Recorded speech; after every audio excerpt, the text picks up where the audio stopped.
sang, som falder under en lidt speciel kategori. Det er en Negro spiritual sang. Og den er rigtig gammel, den er helt tilbage fra starten af 1900-tallet.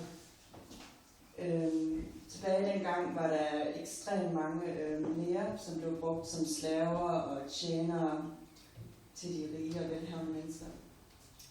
En dag så besluttede de sig så for at flygte fra det her liv, fra den her undertrykkelse, og så trodsede de vejr og vind for at flygte fra det her liv, og så sang de for ligesom at holde humøret op, og så sang de den her sang, som hedder Wade in the Water, som jeg gerne vil lov til at fortolke for jer.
Trouble